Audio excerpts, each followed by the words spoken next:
Indian mutual fund industry में पिछले कई सालों से हर सीरियस इन्वेस्टर एक सवाल पूछता आया है कि पराग पारिख एएमसी नया फंड कब लॉन्च करेगा। और जवाब लगभग हमेशा एक ही रहा है, अभी कोई प्लान नहीं है। 2013 से लेकर आज तक जब हर फंड हाउस स्कीम्स की लाइन लगा रहा था, तब पराग पारिख म्यूचुअल फंड ने सिर्फ 6 स्कीम्स लॉन्च की। No clutter, no asset gathering rush. खुद कंपनी के सीईओ ने 2023 के लेटर में लिखा, Whenever someone asks me about a new scheme, the default answer is no. More schemes means more work and I'm no fan of more work.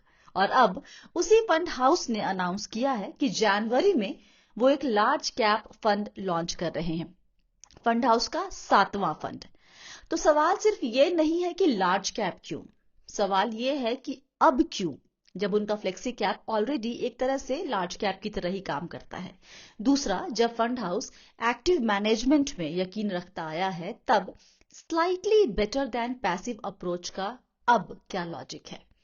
आज की इस बातचीत में हम सिर्फ फंड लॉन्च की बात नहीं करेंगे, हम फिलॉसफी, कंसिस्टेंसी, कॉन्ट्राडिक्शंस और फ्यूचर रोड मैप सब पर सीधे सवाल पूछेंगे। मेरे साथ है पराग पारिख म्यूचुअल फंड के सीईओ और डायरेक्टर राजीव ठक्कर। ये चिंता नहीं करनी है कि फंड मैनेजर कौन है, स्ट्रैटेजी क्या है, उसका मार्केट आउटलुक क्या है, कौन से सेक्टर्स अच्छे लग रहे हैं, कौन से सेक्टर्स अच्छे नहीं लग रहे हैं। ये सब बातों को नज़रअंदाज करके जिसको अगर बहुत ही डाइवर्सिफाइड एक्सपोजर चाहिए, उसके लिए ये प्रोडक्ट रेलिवेंट है। स्मॉल एंड मिड कैप की इनफैक्ट फ्रेंजी है। तो आपने जो बात कही कि अगर 6 महीने के रिटर्न अच्छे लग रहे हैं, पिछले 12 महीने के रिटर्न अच्छे हैं, तो वहाँ पे लॉन्च आ जाता है। बिल्कुल उल्टा है। यहाँ पे स्मॉल एंड मिड कैप के रिटर्न्स पिछले 3 साल में, 5 साल में काफ़ी ज़्यादा रहे हैं। मैक्सिमम इनफ्लोज भी स्मॉल कैप और मिड कैप स्कीम्स में आ रहे हैं। लार्ज कैप इनफैक्ट एक निगलेक्टेड कैटेगरी है। किसी के पास अगर 10, 15, 20 साल का इन्वेस्टमेंट आउटलुक है, नज़रिया है, और जिसको बिल्कुल चिंता नहीं है नेक्स्ट 2-3 साल में, 5 साल में क्या उतार चढ़ाव आएंगे, और जिसको फंड मैनेजर रिस्क नहीं लेना है, जिसको वैल्यूएशन कॉल नहीं लेना है, वो उसको हर समय फुल्ली इन्वेस्टेड रहना है, उसके लिए लार्ज कैप सूटेबल है। राजीव सर, वक्त निकालने के लिए बहुत बहुत शुक्रिया। मैं आपका कीमती वक्त एकदम ज़ाया नहीं करना चाहती हूँ, इसलिए सीधे सवाल जवाब पर आते हैं। आपने 2023 में एक लेटर में लिखा था कि जब भी कोई क्लाइंट, डिस्ट्रीब्यूटर, आरआईए, मीडिया वाला या कोई कोलीग मुझसे नई स्कीम लॉन्च करने के बारे में पूछता है, तो मेरा डिफ़ॉल्ट जवाब होता है नहीं। ज़्यादा स्कीम का मतलब होता है ज़्यादा काम, और जो लोग मुझे अच्छी तरह से जानते हैं उन्हें पता है कि मुझे ज़्यादा काम बिल्कुल पसंद नहीं है। तो इस स्टेटमेंट के बाद सर एक सवाल आता है कि अब ज़्यादा काम पसंद आ रहा है इसलिए नई स्कीम लॉन्च कर रहे हैं? बिल्कुल नहीं। तो ज्यादा अभी काम क्यों मुझे लार्ज बिल्कुल कैप सर? पसंद नहीं है। हाँ, ज्यादा हम्म। काम मुझे बिल्कुल पसंद नहीं है। हम्म। तो ओवरऑल जो सीआईओ का रोल होता है, वो जी। अ, जो अलग अलग स्कीम होती हैं, उसको ओवरसी करना होता है। जी। लेकिन हर एक स्कीम में उतना इन्वॉल्वमेंट नहीं रहता है सीआईओ का या फंड मैनेजमेंट टीम का।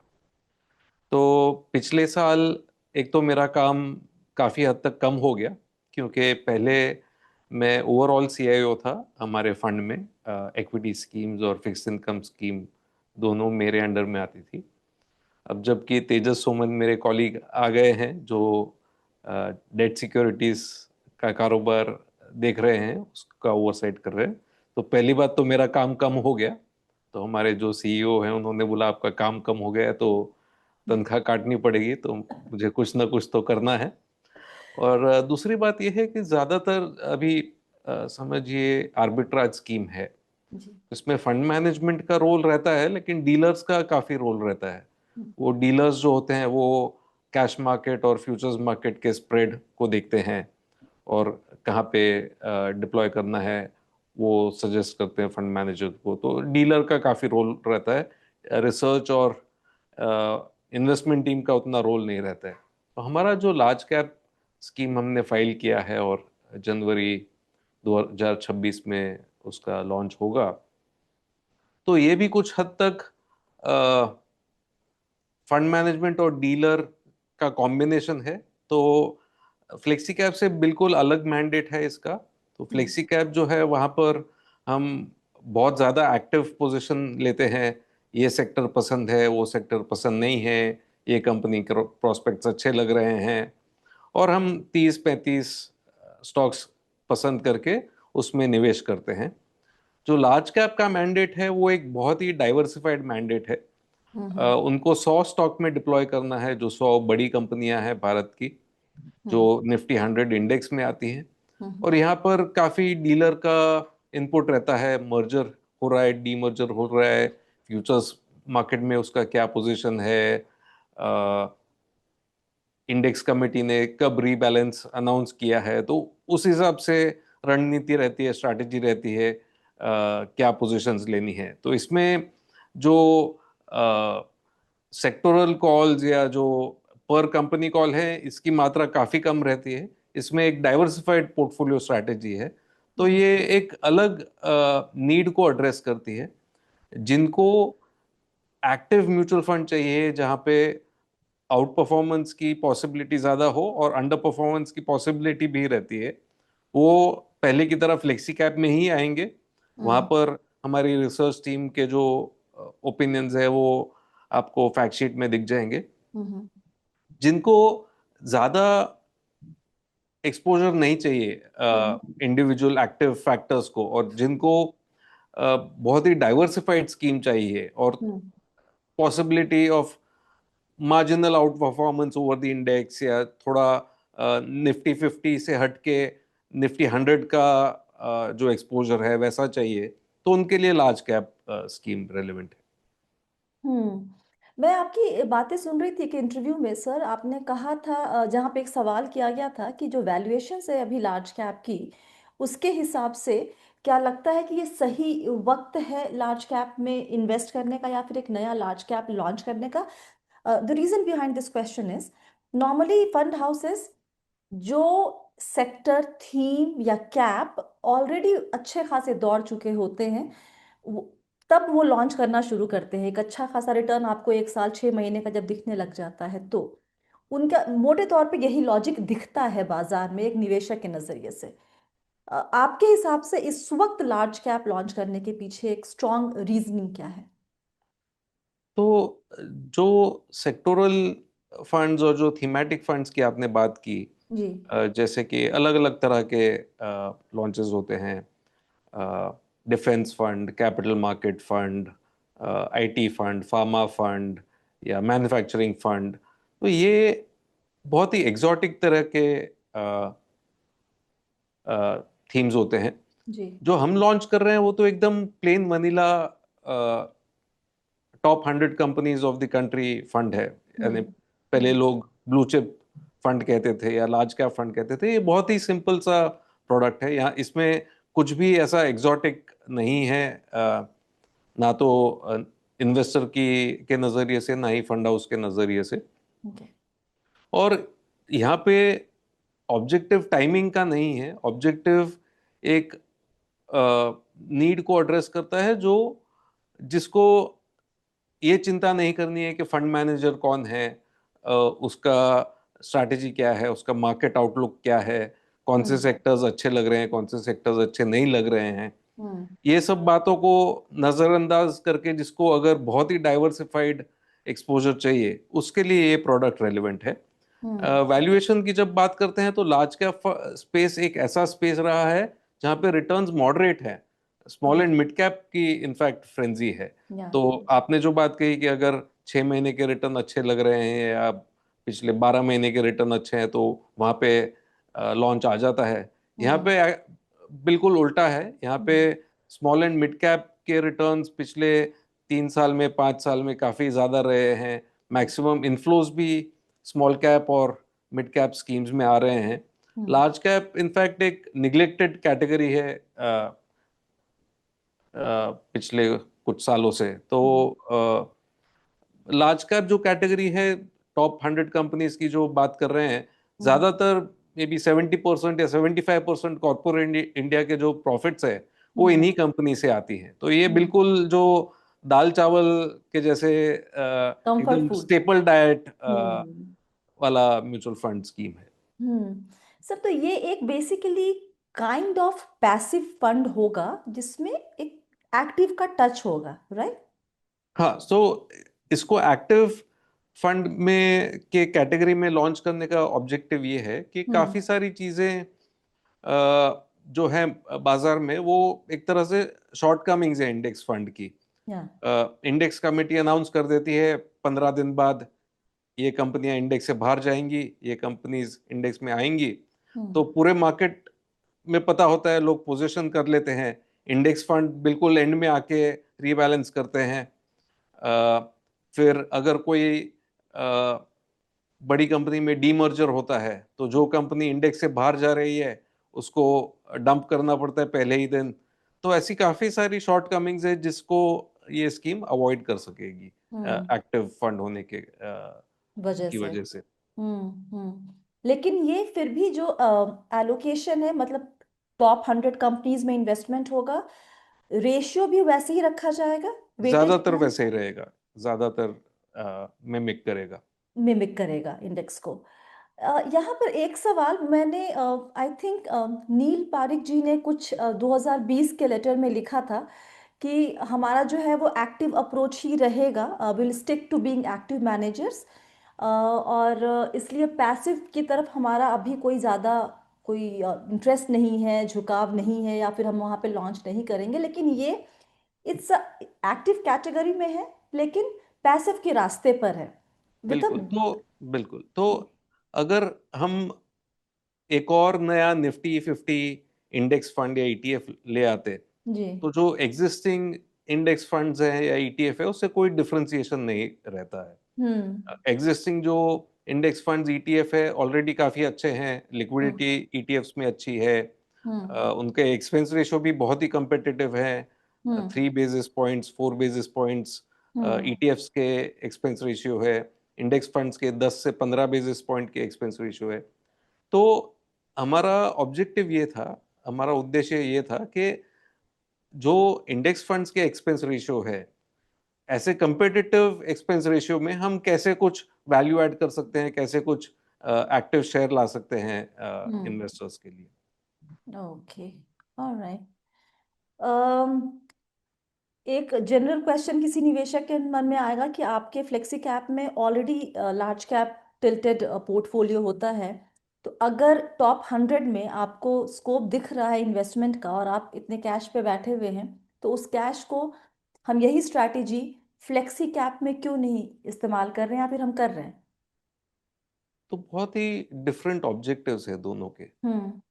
अब आप एक रिटायरी को पूछोगे आपके पोर्टफोलियो में इक्विटी ज्यादा क्यों नहीं है, और हम्म। अगर आप कोई 25 साल के युवक को पूछोगे आपके फंड, आपके पोर्टफोलियो में बॉन्ड्स क्यों ज्यादा नहीं है, तो दोनों का ऑब्जेक्टिव अलग है। हम्म। यहाँ पे हम फ्लेक्सी कैप में हम तब डिप्लॉय करते हैं जब हमें अपॉर्चुनिटी बहुत ही एक्साइटिंग लगती है। ओके। यहाँ पे हमारे काफ़ी फिल्टर्स रहते हैं, business quality, management quality, valuation, portfolio sizing, काफ़ी सारी क्राइटेरियाज रहती है। हम्म। जबकि जो लार्ज कैप फंड है, वो जिसको हर समय पूरा इक्विटी एलोकेशन चाहिए, उसके लिए सूटेबल है। अब किसी के पास अगर 10, 15, 20 साल का इन्वेस्टमेंट आउटलुक है, नजरिया है, और जिसको बिल्कुल चिंता नहीं है नेक्स्ट 2-3 साल में, 5 साल में क्या उतार चढ़ाव आएंगे, और जिसको फंड मैनेजर रिस्क नहीं लेना है, जिसको वैल्यूएशन कॉल नहीं लेना है, वो उसको हर समय फुल्ली इन्वेस्टेड रहना है, उसके लिए लार्ज कैप सूटेबल है। जिसके मीडियम टर्म गोल्स हैं 5 साल, 10 साल, जिसका ऑब्जेक्टिव ये है कि मार्केट को हम आउट परफॉर्म करें, एक्टिव कॉल्स लेके, कुछ सेक्टर्स में निवेश ना करके, कुछ कंपनीज में निवेश ना करके बहुत ही ज्यादा एक्टिव कॉल लें, तो उनके लिए फ्लेक्सी कैप सूटेबल है। तो बहुत ही अलग अलग अप्रोच है इन्वेस्टिंग का दोनों। सर, लेकिन दोनों में ओवरलैपिंग होने के चांसेस होंगे क्या? क्योंकि आपने बहुत क्लियरली कहा था इक्विटी लिंक सेविंग स्कीम में कि वहां पर सिर्फ इंटरनेशनल एक्सपोजर नहीं है और मोर और लेस सिमिलर पोर्टफोलियो है फ्लेक्सी कैप का भी। यहाँ पर ये ओवरलैप कितना होने की संभावना, या फिर आप देख रहे हैं इसको? तो ओवरलैप काफी कम रहेगा, इस नजरिए से कि फ्लेक्सी कैप में 30 से 35 कंपनियां हैं, जबकि ओके। लार्ज कैप में 100 कंपनियां होंगी, तो 60 65 70 कंपनियां नहीं होंगी फ्लेक्सी कैप में। हम्म। और दूसरी बात यह, वेटेज काफी अलग अलग होंगे। तो अच्छा। अभी बैंक्स, जो हमारी लार्ज बैंक्स हैं फ्लेक्सी कैप में, वो लार्ज कैप फंड में भी होंगी, लेकिन वेटेजेस काफी अलग होंगे। वेटेजेस हमारे एक्टिव स्ट्रैटेजी के हिसाब से होंगे, जबकि लार्ज कैप फंड में जो इंडेक्स ड्रिवन अप्रोच रहेगा, वेटेज तो वो इंडेक्स के हिसाब से के चलेगा। हिसाब से चलेंगे। एक आखिरी सवाल लार्ज कैप से जुड़ा हुआ सर। पहली बात तो एक्सपेंस रेशियो किस दायरे में रहने की उम्मीद है? दूसरा, एक सवाल में तीन सवाल छिपाए हैं मैंने। दूसरा, ये कब तक एनएफओ आ सकता है? और तीसरा, बहुत सारे लोग इस नए फंड को ऐसे देख रहे हैं कि ये आपकी उस फिलॉसफी से थोड़ी सी हटकर है जो इन्वेस्टर सिंप्लिसिटी को एसेट गैदरिंग से ऊपर रखती थी। इसके ऊपर आपका नजरिया क्या है? तो पिछले 5-10 मिनट से हम वही बात कर रहे हैं, क्या डिफरेंशिएशन है, तो उसमें जी कुछ नया ऐड करने के लिए जी नहीं है। जी। ठीक है। अब आप एसेट गैदरिंग की बात कर रहे हैं, हमने 13 साल में 6 स्कीम लॉन्च की है। ये या। 7th स्कीम है। लोग 6 महीने में 7 स्कीम लॉन्च कर रहे हैं। हम्म। एकदम प्लेन सिंपल सा ऑल्टरनेटिव है इंडेक्स फंड के लिए। हम्म। अ, अब अगर आपको एक्टिव स्कीम फ्लेक्सी कैप पसंद है, अगर हम्म। आपको लार्ज कैप पसंद नहीं है, तो कोई जबरदस्ती नहीं है किसी पर के लार्ज कैप में निवेश करे। हम्म। लेकिन अगर कोई इंडेक्स फंड का ऑल्टरनेटिव ढूंढ रहा है, अगर कोई क्लाइंट, और जिसे इंडेक्स फंड से बेटर एग्जीक्यूशन चाहिए, जिसे ये सब जो अनोमलीज है मार्केट में उसकी अपॉर्चुनिटी लेनी है, तो हम्म। उनके लिए लार्ज कैप फंड चाहिए। तो अगर सर, आप यहाँ कोई रेस्टोरेंट कनेक्टिव में ये भी जाते आती हैं, है कि ऑलरेडी इतने एक्टिव लार्ज कैप हैं जो एक्टिव एक्टिव सेंस में ऑपरेट कर रहे हैं, तो वो स्पेस आपको नहीं चाहिए था, आप जानबूझकर उससे दूर रहना चाहते थे। तो हर एक फंड हाउस का अलग अप्रोच रहता है हाँ। इन्वेस्टिंग के लिए। ये हमारा अप्रोच है। ओके। अब जिसे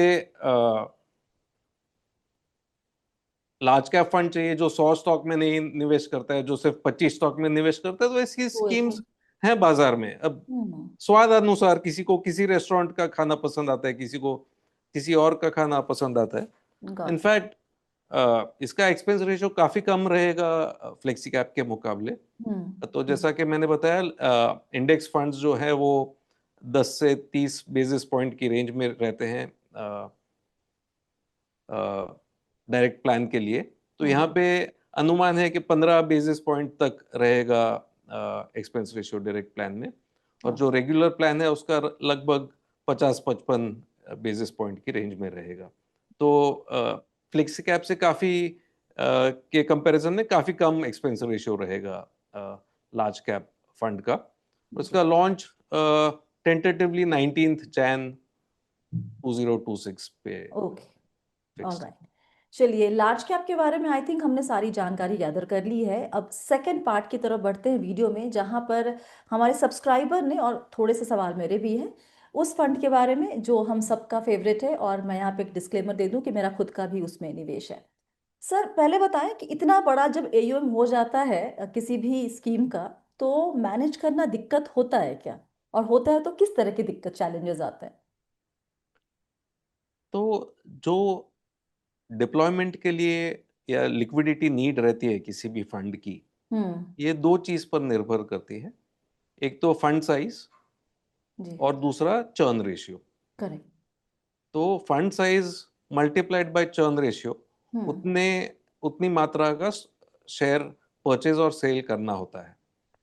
अगर कोई फंड 1 लाख करोड़ का साइज है, उसका उसका चर्न रेशियो 15% पर एनम है, तो उसे एक साल में 15,000 करोड़ के शेयर्स बाय और सेल करने होते हैं। जबकि अगर कोई दूसरा फंड है जिसका एयूएम 15,000 करोड़ है, और उसका चर्न रेशियो अगर 100% है, तो हम्म। उसे भी 15,000 करोड़ के शेयर्स बाय और सेल करने पड़ते हैं। तो हमारा शुरुआत से 2013 से ज्यादातर लॉन्ग टर्म होल्डिंग रहा है। तो हमारा जो चर्न रेशियो है वो 10% से 20% के बीच में जनरली रहा है। कभी हम्म। ज्यादा रहता है, कभी और कम रहता है, बट जनरली इस रेंज में रहता है। तो हमारा हाई चर्न स्ट्रैटेजी नहीं है। हम्म। इसलिए इतनी लिक्विडिटी की प्रॉब्लम नहीं आती है। दूसरा, जब हमारा फंड का साइज बड़ा है, मार्केट का साइज भी बहुत बड़ा हुआ है। हम्म तो आज जो कट ऑफ देखें हम, हम्म नंबर 100 कंपनी जो स्मॉलेस्ट लार्ज कैप कहलाती है जी मार्केट पार्लेंस में, हम्म उसकी वैल्यू मेरे हिसाब से आज 1,07,000 करोड़ के करीब होगी, हम्म नंबर 100 कंपनी की। हम्म और नंबर 250 कंपनी, जो सबसे छोटी मिड कैप कंपनी है, हम्म उसकी मात्रा आज की डेट में तकरीबन 34,000 करोड़ होगी, हम्म मार्केट कैप। और जो नंबर 500 कंपनी है, जो निफ्टी 500 ज्यादातर फ्लेक्सी कैप्स का इंडेक्स रहता है, तो नंबर 500 कंपनी ऑलरेडी 12-13 हजार करोड़ की साइज की है। तो मार्केट की डेप्थ ब्रेथ काफी बढ़ गई है। हम्म अ, काफी सारे बड़े आईपीओज आए हैं जिनकी मार्केट कैप 1 लाख करोड़ से ज्यादा है। कुछ कंपनीज की मार्केट कैप आईपीओ के प्राइस पे कम थी, लेकिन दाम बढ़ने से 1 लाख करोड़ मार्केट कैप हो गया है। हम्म तो कंपनीज जैसे कि लेंसकार्ट है, आईसीआईसीआई प्रूडेंशियल म्यूचुअल फंड है, या मीशो है, ये सब 1 lakh crore market cap companies हो गई हैं। Hmm SBI mutual fund, SBI asset management का आईपीओ आएगा, वो भी 1 lakh crore plus market cap company होगी। Jio telecom, national stock exchange, तो काफी सारे बड़ी बड़ी कंपनियां लिस्टिंग हुई है, और डिप्लॉयमेंट अपॉर्चुनिटी बढ़ी है। तो हम्म डिप्लॉय करने में ज्यादा दिक्कत नहीं है। दिक्कत ये रही है कि वैल्यूएशन थोड़े स्ट्रेच रहे हैं पिछले 1 साल से, जिसकी हम्म वजह से कैश की मात्रा थोड़ी ज्यादा ज्यादा है। रही है पोर्टफोलियो। ओके, तो सर आप कह रहे हैं कि मार्केट बड़ा हुआ है, डेप्थ वगैरह सब बढ़ी है, डिप्लॉयमेंट की प्रॉब्लम है। क्या ये वजह है कि आपका जो इक्विटी एलोकेशन है आपके पोर्टफोलियो में, मैं चेक कर रही थी 2020 से 2021 तक तो ये 85-93% दिखा रहा है, जैन में ये 95.6% था, उसके बाद से ये घटता हुआ अभी नवंबर में 78.2% इक्विटी एलोकेशन दिखा रहा है। ये नंबर हमने किसी एक वेबसाइट से निकाले हैं, अगर गलत है तो आप मुझे प्लीज़ करेक्ट कर दीजिएगा। तो अगर ये नंबर सही है तो वजह क्या है इक्विटी एलोकेशन के कम होने की? वजह वैल्यूएशन है। तो वैल्यूएशन। हाँ, तो 2017 में जब हमारा फंड साइज 1,000 करोड़ से भी कम था, हम्म तभी भी हमारा 28% कैश एलोकेशन था, क्योंकि अपॉर्चुनिटीज कम थी। तो जो कैश की मात्रा है, उसका लिंकेज एयूएम से ज्यादा मार्केट अपॉर्चुनिटीज वैल्यूएशंस पर निर्भर करता है। Okay, alright. नेक्स्ट क्वेश्चन हमारे सब्सक्राइबर का है कि अगले 7 से 8 सालों में यानी 2032 तक, शायद वो उनका रिटायरमेंट का कोई या गोल पूरा हो रहा है, उस वक्त तक पारंपरिक फ्लेक्सी कैप से इन्वेस्टर को किस तरह के रियलिस्टिक रिटर्न की उम्मीद रखनी चाहिए? तो पहली बात तो, जो सारे म्यूचुअल फंड्स होते हैं वो मार्केट लिंक प्रोडक्ट्स होते हैं, और जाहिर सेबी का प्रोहिबिशन है कि हम रिटर्न के इंडिविजुअल ऊपर बात नहीं स्कीम्स कर की सकते। वगैरह प्रोजेक्ट नहीं कर सकते हैं। जी। लेकिन ब्रॉडली अगर इंडियन इकोनॉमी की बात करें, या जो ग्रोथ है कॉरपोरेट अर्निंग्स की बात करें, हम्म तो ज्यादातर 6% से 8% रियल जीडीपी ग्रोथ रहती है। जी। 4% के करीब इन्फ्लेशन रहता है। तो हम्म कुछ 10-12% नॉमिनल जीडीपी ग्रोथ आती है इकोनॉमी में। हम्म और अगर लॉन्ग टर्म ट्रैक रिकॉर्ड देखें इक्विटी मार्केट्स का, जी। तो तकरीबन इस रेंज में इक्विटी रिटर्न्स आ सकते हैं मार्केट से, 10-12% longer term averages. Sir forty और फोर ये जो सॉरी सॉरी गो आज अहेड। के आज की सिचुएशन में अगर बैंक रिटर्न्स देखें, तो 6-6.5% ब्याज दर है। तो अगर 10% भी इक्विटी रिटर्न्स आते हैं मार्केट से, तो डेट रिटर्न्स की तुलना में काफी ज्यादा है। बेहतर है। सर मैं ये पूछ रही थी कि 44 I think flexi cap funds है मार्केट में इस टाइम पे, do you guys take pressure कि हमें बेस्ट रिटर्न देना है? रिटर्न नॉर्मली इन्वेस्टर चेज करता है, but as a fund house, as a fund manager, आप लोग भी चेज करते हैं क्या? नहीं, तो हमारा ऑब्जेक्टिव ये है कि क्लाइंट को अच्छा एक्सपीरियंस रहे। अगर आप ये, मैंने हमारे एक यूनिट होल्डर मीटिंग में ये प्रेजेंटेशन दिया था। जी। अगर आप दिल्ली से या चंडीगढ़ से शिमला जा रहे हैं, या अगर मुंबई से लोनावला जा रहे हैं, बैंगलोर से कुर्ग जा रहे हैं, तो क्या आपका एक ही क्राइटेरिया रहेगा कि जो टैक्सी मुझे सबसे तेज पहुंचा देगी उसी में मैं जाऊंगी या उसी में मैं जाऊंगा? वैसा नहीं होता। अ, गाड़ी की कंडीशन कैसी है, ड्राइवर ने शराब पी है या नहीं पी है, वो सिग्नल पे रुकता है कि नहीं रुकता है, सीट बेल्ट है कि नहीं है गाड़ी में, एयरबैग्स है कि नहीं है गाड़ी में, अगर कोई गड्ढा आता है तो गाड़ी स्लो करता है कि नहीं, तो ये सारी चीजें मायने रखती हैं। वैसे ही इन्वेस्टमेंट प्रोडक्ट में आप कितना रिस्क ले रहे हो, आपका ओवरऑल अप एंड डाउन कितना है, या आप स्मूथ जर्नी दे रहे हो निवेशक को, ये सारी चीजें मायने रखती हैं। अ, हमारा उद्देश्य ये नहीं है कि बहुत ज्यादा रिस्क लेके बहुत मैक्सिमम रिटर्न चेज करें। हमारा उद्देश्य ये है कि डाउनसाइड प्रोटेक्ट करें और रीजनेबल रिटर्न क्लाइंट को डिलीवर करें। ओके। एक सवाल है कि क्या आगे चलकर फंड का मार्केट कैपिटलाइजेशन एलोकेशन कैसे इवॉल्व होता हुआ आपको दिखता है? क्या ये आगे भी लार्जली लार्ज कैप ओरिएंटेड रहेगा या मिड और स्मॉल कैप में मीनिंगफुल एक्सपोजर होगा? आप लोगों ने दिसंबर 2020 तक मीनिंगफुल एक्सपोजर एज इन की 10% से ऊपर का एक्सपोजर रखा हुआ था। उसके बाद से ये मिड और स्मॉल में गिरावट देखने गई, जो अब आई थिंक अभी तक का सबसे लो एक्सपोजर है मिड और स्मॉल कैप का। Why so sir? Again valuation issue? Yes. Hmm. तो हमारा जो परचेज है, सेल है, वो वैल्यूएशन पे निर्भर करता है, ना कि किस कैटेगरी से वो कंपनी बिलोंग करती है। ओके। तो हमने स्मॉल कैप कंपनीज खरीदी हैं, हमने स्मॉल कैप कंपनीज बेची हैं, हमने लार्ज कैप कंपनीज खरीदी हैं, लार्ज कैप कंपनीज बेची हैं। अ, किस कैटेगरी में ज्यादा निवेश होगा, ये मार्केट अपॉर्चुनिटीज पर निर्भर करेगा। हम्म। ओके। ऑलराइट। अगला सवाल है, लिखा है कि क्रॉस बॉर्डर इन्वेस्टमेंट्स पर रेस्ट्रिक्शन है और फंड में इस समय हायर कैश लेवल्स हैं क्योंकि इंडियन मार्केट्स में अपॉर्चुनिटीज सीमित है। ऐसे सिचुएशन में आप अपने पीयर से बेहतर परफॉर्मेंस कैसे देंगे? क्या इन्वेस्टमेंट फिलॉसफी को एक्सपैंड करने का विचार है? और इससे जुड़ा हुआ एक और सवाल भी है कि जितना भी आपका एक्सपोजर है यूएस पे ही है, बाकी ग्लोबल मार्केट्स में क्यों नहीं है? तो जैसा मैंने बताया, 2017 में कोई लिमिट नहीं थी नहीं थे। हम्म। फॉरेन निवेश जी। करने पर, और तब भी 28% कैश था। तो मार्केट में अपॉर्चुनिटीज आती हैं, जब अपॉर्चुनिटीज आती हैं तेजी से डिप्लॉय करते हैं, तो हम्म। ऐसी कोई दिक्कत नहीं है डिप्लॉयमेंट करने पे। हम्म। फॉरेन स्टॉक्स पे जो रिस्ट्रिक्शन है वो सिर्फ हम पर लागू नहीं होते हैं, पूरी म्यूचुअल फंड इंडस्ट्री पे लागू होते हैं। तो सारे जो फंड्स हैं, उनके जो डोमेस्टिक म्यूचुअल फंड स्कीम्स हैं, वो इंडिया में ही निवेश कर रही हैं। काफ़ी सारे फंड हाउसेस ने गिफ्ट सिटी में सब्सिडरीज बनाई हैं, वहाँ पे इंटरनेशनल प्रोडक्ट्स अवेलेबल हैं। जी। तो जो निवेशक है वो चूज कर सकते हैं कहाँ पर निवेश करना है और कैसे निवेश करना है।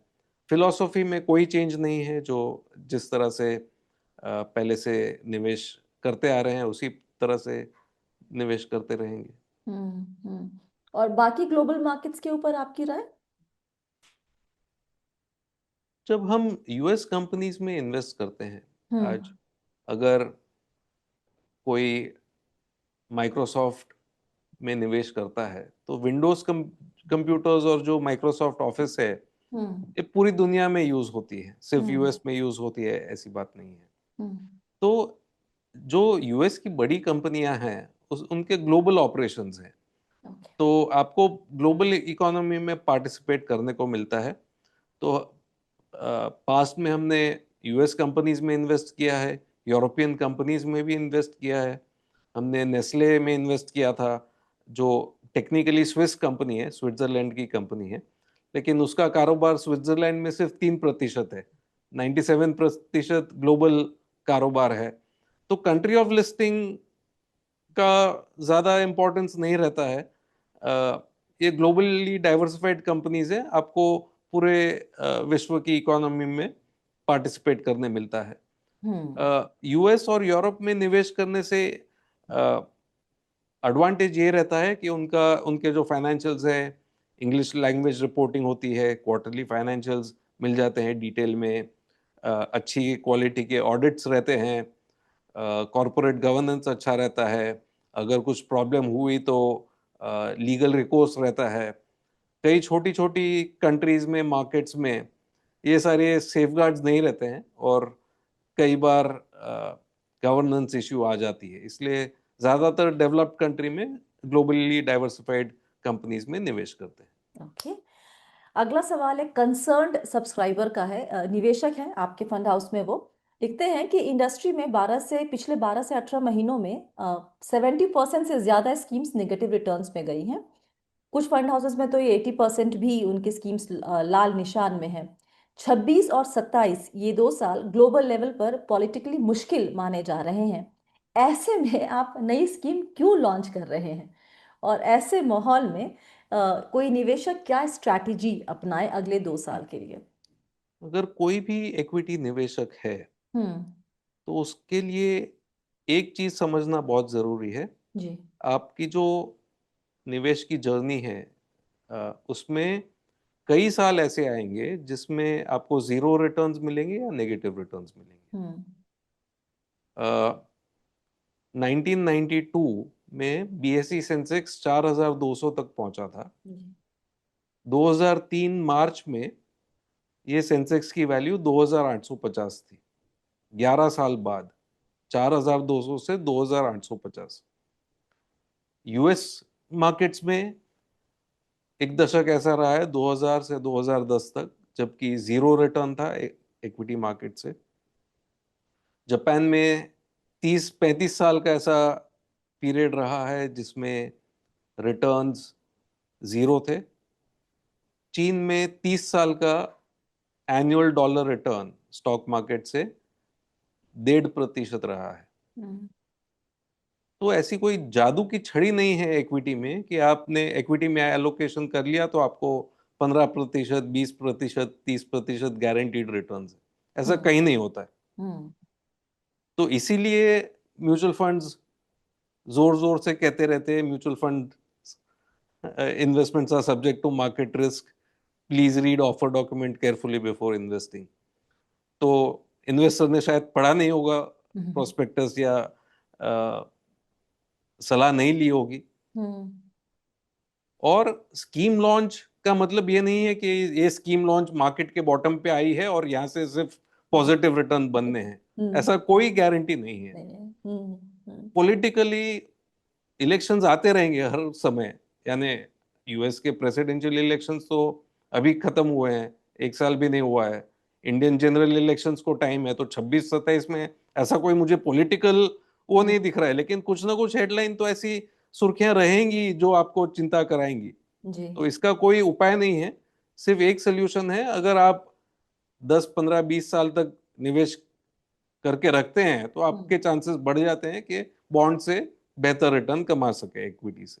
लेकिन अगर आपका लक्ष्य 1 साल, 2 साल, 3 साल का निवेश करना है तो equity is not the right product for you. Alright. अगला सवाल है कि फ्लेक्सी कैप फंड की फिलॉसफी वैल्यू इन्वेस्टिंग पर आधारित है। हालांकि वो पराग पारिक म्यूचुअल फंड की ही फिलॉसफी है, लेकिन जानना चाहते हैं सब्सक्राइबर कि क्या फ्यूचर में मोमेंटम इन्वेस्टिंग स्ट्रैटेजी वाला कोई फंड कभी लॉन्च करेंगे? ऐसे नहीं, कोई ऐसा डिस्कशन वगैरह नहीं। अभी एकदम अच्छा, अगर कभी लॉन्च हुआ ना सर, तो फिर ये इंटरव्यू का क्लिप निकल जाएगा उस टाइम पे कि सर आपने कहा था आप नहीं लॉन्च करेंगे, फिर कर दिया आपने। तो मोमेंटम जो है जी। ये स्टेटिस्टिकली प्रूवन है, यानी अलग अलग हम्म। मार्केट में, सिर्फ इक्विटी मार्केट में नहीं, हम्म। डेवलप्ड कंट्रीज में, इंडिया में, या बॉन्ड्स, करेंसीज, कमोडिटीज, हम्म। ऐसा प्रूवन अनोमली है कि अगर किसी चीज के दाम पिछले 12 महीने में, 6 से 12 महीने में पॉजिटिव रिटर्न्स रहा है as compare to other assets in that same category, तो हम्म। अगले 1-2 महीने, 3 महीने तक वो सिग्नल जारी रहता है और पॉजिटिव रिटर्न देता है। हम्म तो कुछ प्रैक्टिशनर्स हैं जो अच्छा काम कर रहे हैं, मतलब जो फैक्टर ड्रिवन लोग हैं, जैसे कि यूएस में एक फंड हाउस है अप्लाइड क्वांटिटेटिव रिसर्च हम्म AQR, हम्म या लोग हैं जैसे कि जिम साइमंस, जिन्होंने रेनेसांस टेक्नोलॉजीज में सिर्फ स्टैटिस्टिकल बेसिस पे निवेश किया है, लेकिन वो प्रैक्टिशनर्स अलग क्राफ्ट प्रैक्टिस करते हैं। मेरा जो एजुकेशन है, मेरा जो अंडरस्टैंडिंग है, वो फंडामेंटल बेस्ड इन्वेस्टमेंट अप्रोच है, और उसी को फॉलो करता हूँ। अब अगर 3 साल बाद, 5 साल बाद नील ने किसी और को हायर किया जिसके पास ये कैपेबिलिटीज हो, या हम्म जिसका ये अप्रोच हो, तो पता नहीं है, लेकिन मेरा कोई या in the near inclination future या ऐसा फिर कोई प्लान नहीं है कि नहीं है। मोमेंटम बेस्ड इन्वेस्टिंग या करें हम, या ऐसा कोई फंड लॉन्च करें। यही यही आपका जवाब होगा स्मॉल कैप फंड या फिर फोकस्ड फंड टाइप को भी लेकर? इस पे भी एक सवाल था, इसलिए मैंने जोड़ दिया दोनों को साथ में। तो स्मॉल कैप या में निवेश करना है, या मिड कैप में करना है, या लार्ज कैप में करना है, हम्म ये फ्लेक्सिबिलिटी हमारे पास आज भी है, जो फ्लेक्सी कैप में कर सकते हैं। अगर कोई स्मॉल कैप कंपनी पसंद आती है, तो या उसको हम फ्लेक्सी कैप में ले सकते हैं, या टैक्स सेवर फंड में ले सकते हैं। हम्म तो ऐसे कोई प्लान नहीं है market cap based schemes launch करना है। ओके जो लार्ज कैप फंड है, वो जैसे मैंने बताया, वो एक ऑल्टरनेटिव है, और डिफरेंट अप्रोच है इंडेक्स इन्वेस्टिंग को।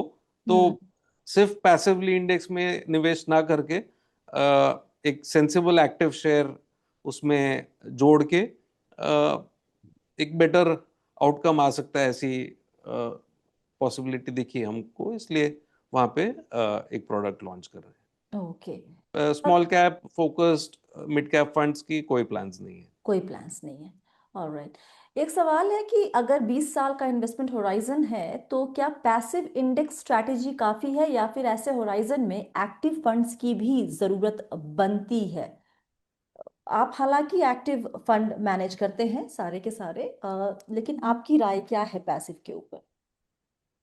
तो एक पहले गणित देख लेते जी। हैं, मैथमेटिक्स देख लेते हैं। हम्म अगर 10 कंपनियां हैं मार्केट में, हर एक के 100 शेयर्स हैं इश्यूड, हम्म और अगर आधे पैसे लोग एक्टिव फंड्स में डालते हैं, आधे पैसे पैसिव फंड में डालते हैं, तो हम्म पैसिव फंड सारी कंपनियों में 50-50 शेयर ले लेगी, alright, as a diversification and as a hmm zero active share kind of investing. जो बाकी शेयर्स है वो सारे एक्टिव फंड्स लेंगे। हम्म किसी का कंपनी ए में ओवरवेट होगा, किसी का कंपनी बी में ओवरवेट होगा, लेकिन अ, सबके रिटर्न अगर जोड़ लें तो एक्टिव वालों के रिटर्न पैसिव जैसे ही होंगे, हम्म ज्यादा फर्क नहीं होगा। हम्म लेकिन एक्टिव फंड्स में एक्सपेंस रेशियो ज्यादा रहेगा, तो उनका थोड़ा अंडर परफॉर्मेंस रहेगा पैसिव के की हम्म तुलना में। ये हम्म एग्रीगेट की बात है।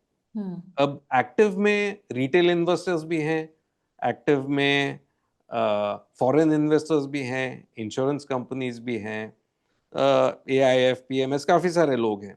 अगर किसी के पास एक डिसिप्लिन्ड अप्रोच है, एक स्ट्रैटेजी है जिसका लंबे समय तक अच्छा ट्रैक रिकॉर्ड रहा है, तो पॉसिबिलिटी है आउट परफॉर्म करने की पैसिव फंड्स को, लेकिन हर कोई आउट परफॉर्म नहीं कर पाएगा। अब कुछ लोगों का ये मानना है कि हमें 20 साल का होराइजन है, हमें देखना नहीं है कौन मैनेजर है, उसकी क्या स्ट्रैटेजी है, और हमें लो रिस्क पैसिव प्रोडक्ट चाहिए, तो वो एक ऑप्शन है लोगों के पास। हम्म हमारा अप्रोच एक्टिव फंड का रहा है। तो अ, मैं इस कंपनी से 24 साल से जुड़ा रहा हूं, और अब तक का ट्रैक रिकॉर्ड अच्छा रहा है, और हमारा जो रिटर्न है वो पैसिव फंड के मुकाबले ज्यादा रहा है। लेकिन ये निवेशक की चॉइस है, वो हम्म कौन सा मार्ग अपनाते हैं। ऑलराइट। नेक्स्ट क्वेश्चन से पूछा है कि बेयर मार्केट में कैपिटल प्रोटेक्ट करने और रिटर्न जनरेट करने के लिए आपका अप्रोच क्या रहता है? तो बेयर मार्केट में प्रोटेक्शन सिर्फ एसेट एलोकेशन से आ सकता है, ओके। और ये क्लाइंट को करना है, ये फंड हम्म मैनेजर को नहीं करना है। हम्म कितनी भी बड़ी बेयर मार्केट आ जाए, अगर आपके पैसे लिक्विड फंड में, मनी मार्केट फंड में, आर्बिट्राज फंड में या बैंक फिक्स डिपॉजिट में हैं, हम्म तो वो ज्यादातर बढ़ेंगे एक साल बाद या ब्याज के साथ। हम्म अगर आपके पैसे इक्विटी में हैं, अगर फंड मैनेजर ने कॉशियसली डिप्लॉय किया है, तो आपकी गिरावट इंडेक्स की गिरावट से थोड़ी कम मात्रा में आएगी। हम्म लेकिन ऐसा तो नहीं होगा कि आपने इक्विटी फंड में पैसे डाले हैं, 2008 जैसी परिस्थिति आ गई, या अगर 2020 में जो कोविड क्रैश आया था, ऐसा हम्म कुछ सिचुएशन आ गया और आपका एनएवी वहीं का वहीं बना है, तो हम्म ऐसा तो नहीं हो सकता। ऐसा सिर्फ जो बर्नार्ड मैडॉफ का जो फंड था, जो फ्रॉड्यूलेंट एनएवी पब्लिश करता था, उसी परिस्थिति में हो सकता है। वरना अगर आपने इक्विटी में निवेश किया है और बड़ी बेयर मार्केट आ गई, तो गिरावट तो आएगी। ओके। ऑलराइट। एक सवाल भेजा है हमारे सब्सक्राइबर ने कि वो जानना चाहते हैं कि आप लोग कैसे तय करते हैं कि बाजार में अब कौन सी थीम या सेक्टर बुलिश होने वाला है, यहाँ पर एक दौड़ देखने को मिल सकती है, और क्या उस चीज को कोई रिटेल इन्वेस्टर कॉपी कर सकता है? तो मैं ज्यादा फैन नहीं हूँ थीम बेस्ड इन्वेस्टिंग में या हम्म सेक्टर बेस्ड इन्वेस्टिंग में। अगर मिड 90s की बात करें, तो तब इंडियन एयरलाइंस की मोनोपोली थी या डोमेस्टिक सिविल एविएशन पे। अगर आपको या मुंबई से दिल्ली जाना हो या दिल्ली से चेन्नई जाना हो, तो सिर्फ एक एयरलाइन की चॉइस थी, और वो राइट। है इंडियन एयरलाइंस। हम्म तो इस क्षेत्र को प्राइवेट सेक्टर एयरलाइंस के लिए खोला गया था। तो करेक्ट। अगर कोई तब थीम बेस्ड इन्वेस्टर या सेक्टर बेस्ड इन्वेस्टर होता, तो उसे ये बहुत ही अट्रैक्टिव सेक्टर लगता। उस हम्म। जमाने की सारी एयरलाइंस आज बैंकरप्ट है, एक भी करेक्ट। एयरलाइन सर्वाइव नहीं करती है। Absolutely. East West travel trade links, Damania airways, Modi luft, air Sahara, air Deccan, Kingfisher Kingfisher. Airlines, jet या एयरवेज, सारी बंद हो गई। इंडिगो तब थी नहीं एग्जिस्टेंस में। हम्म। तब टेलीकॉम क्षेत्र में सिर्फ लैंडलाइन हुआ करते थे, एमटीएनएल और बीएसएनएल की मोनोपोली थी। हम्म प्राइवेट टेलीकॉम ऑपरेटर्स को छूट दी गई, आप अपनी सर्विस लॉन्च कर सकते हो और मोबाइल फोन लॉन्च कर सकते हो। तो अगर कोई सेक्टर बेस्ड या थीम बेस्ड इन्वेस्टर होता उस समय, तो उसने उस समय की सारी टेलीकॉम कंपनीज ले ली होती। या तब की एक ही टेलीकॉम कंपनी आज सरवाइव करती है, और जिसने शेयर होल्डर रिटर्न दिए हैं, वो है भारती एयरटेल। या वोडाफोन सरवाइव कर गई, लेकिन शेयर होल्डर रिटर्न नहीं दे पाई। या बाकी सारी कंपनीज बैंकरप्ट हो चुकी हैं आज। तो हमारा जो इन्वेस्टमेंट अप्रोच है, वो कंपनी बाय कंपनी हम फंडामेंटल्स देखते हैं, okay. Management quality, balance sheet quality, cash flows, return ratios, valuation, ये सब देख के निवेश करते हैं। ओके, सो दैट्स हाउ, मतलब आपका जो अगर पोर्टफोलियो देखो और लगता है कि जो बैंक पे भी हैवी है, तो वो सेक्टर के हिसाब से आप नहीं देख रहे हैं, आप कंपनी के हिसाब से चूज करते हैं हमेशा। ओके। ऑलराइट। आखिरी सवाल, काइंड ऑफ शायद कुछ फॉलो अप आ जाए तो अलग बात है, लेकिन एक पूछा है किसी ने कि सर आप खुद अपना कैसे मेंटेन करते हैं पोर्टफोलियो, एसेट एलोकेशन क्या होता है, और कितना फ्रीक्वेंटली आप उसको चर्न करते हैं या बैलेंस करते हैं, सॉरी। चर्न ज्यादा नहीं है। हम्म जो डेट एलोकेशन है ज्यादातर ईपीएफओ से है मेरा। हम्म कंपनी का जो प्रोविडेंट फंड सैलरी से कटता है, और कंपनी जो कंट्रीब्यूट करती है, प्लस जब रिटायरमेंट होगी तब ग्रेजुइटी मिलेगा कंपनी से, तो वो काफी रीजनेबल अमाउंट हो चुका है 30-35 साल की सर्विस में। तो वो ज्यादातर डेट एलोकेशन है, प्लस थोड़े आर्बिट्राज फंड्स में इन्वेस्टमेंट है, वो मेरा डेट एलोकेशन है। बाकी ज्यादातर पैसे इक्विटीज में है, हमारे फ्लिक्स कैप फंड में है, ओके, और सो ज्यादा चर्न नहीं होता। रेशियो क्या है सर आपका डेट और इक्विटी का इस वक्त? तो ये रेशियो अभी काफी इक्विटी हैवी है। ओवरवेट है, हम्म क्योंकि अप्रिसिएशन की वजह से। अच्छा। इन्वेस्टमेंट पॉइंट ऑफ व्यू से नहीं है। तो अभी 95% इक्विटी होगा ज्यादातर, लेकिन this is not because of investment, this is investment. Because of growth over a period of time. और हम्म। अभी क्योंकि एब्सोल्यूट अमाउंट में डेट रीजनेबल अमाउंट है जो मंथली नीड्स मीट कर सकता है, तो ज्यादा चिंता नहीं होती है मुझे। लेकिन ये मैं रिटेल इन्वेस्टर को रेकमेंड नहीं करूंगा इतना ज्यादा इक्विटी एलोकेशन। अगर किसी ने बहुत ही स्टार्टिंग में, शुरुआत में सेविंग की है और ग्रोथ की वजह से अगर इक्विटी ओवरवेट हुआ है तो फिर ठीक है। लेकिन अगर आप मंथली एलोकेट करते हो तो आपको एज और आपकी नीड्स के हिसाब से एलोकेशन करना है। और तो गोल्ड सिल्वर ये मैं रेकमेंड करता हूँ। जब लोग पर्सनल फाइनेंस की बात करते हैं जी। तो पर्सनल पे ध्यान देना चाहिए, क्योंकि हर एक का ऑब्जेक्टिव अलग होता है। अगर किसी का सिक्योर गवर्नमेंट जॉब है तो वो ज्यादा इक्विटी इन्वेस्टमेंट कर सकता है। अगर कोई फ्रीलांसर है जिसको हर महीने ये पता नहीं होता है कितनी इनकम आएगी, तो उसे ज्यादा फिक्स्ड इनकम सिक्योरिटीज में निवेश करना चाहिए। तो ये हर एक का अलग अलग नीड बेस्ड अप्रोच रहना चाहिए। हम्म। और गोल्ड और सिल्वर को लेकर सर आपका view, you don't invest in these things? तो गोल्ड और सिल्वर हर एक इंडियन फैमिली में in the form of jewellery रहती ही है, जो हम्म। जनरेशन टू जनरेशन पास होते हम्म। रहती है। ऑस्पिशियस ओकेजन पे थोड़ी क्वांटिटी में गोल्ड और सिल्वर कॉइन्स लेने की प्रथा है। तो हम्म। वैसे टोकन इन्वेस्टमेंट्स होते हैं।